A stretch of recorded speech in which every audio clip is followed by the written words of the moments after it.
Para masabi mo yung linya mo. Sige na. This song. O, di ba kasi hinihintay ko rin kasi ito. Ba't ngayon ka lang tumating? Ano ka ba? Nag-arte-arte ka pa kasi. Anyway, sana makaupo ako, ha?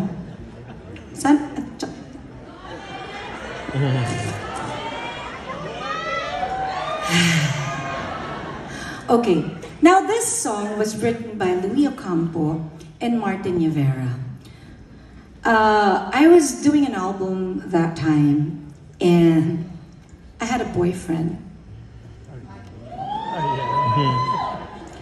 His initials is AR.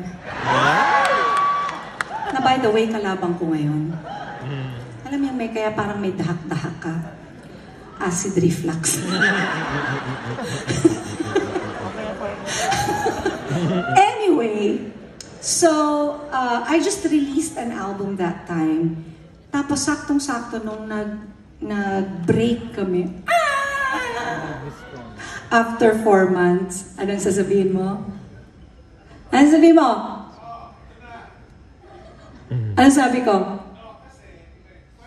Oh, sige. Maghintay tayo, ah. Mike! Mike daw, Mike! Come on!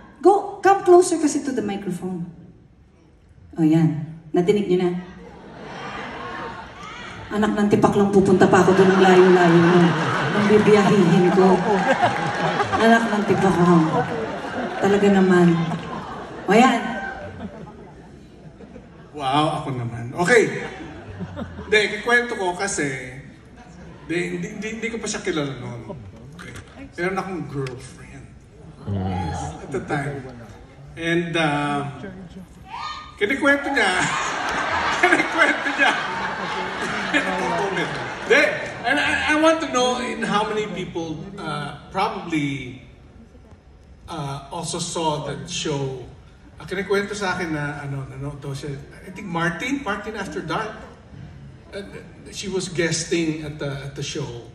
At kinikwento nung girlfriend ko at the time. Oo, naiyak ako kasi naiyak si Regine at kinikwento niya na I want to thank Ariel for the happiest 4 months of my life. Ewan ko kung ba't naalala ko yun. Yun lang naalala ko. Sabi ko, akin na nga itong mic. Ikaw, kung ano-ano kinukwento mo. What?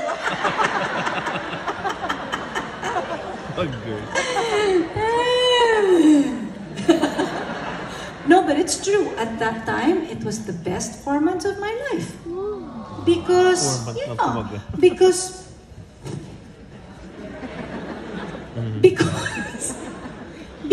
he was a perfect gentleman. He was nice to me, and we had a great time together. It's just that it wasn't meant to be. Anyway, si Martin Rivera, naisipan niyang gumawa ng kanta para ibigay sa akin. Para kasi hindi pa sapat yung masaktan ako. Kailangan may kantang sasakit pa sa akin. Bastos din to si Martin Rivera. Anyway, this song is about saying goodbye, right? Yeah. And if any of you have experienced anything like that, it doesn't matter how long or how short the relationship is, but when you hurt, right? Walang discrimination sa heartbreak. Eh.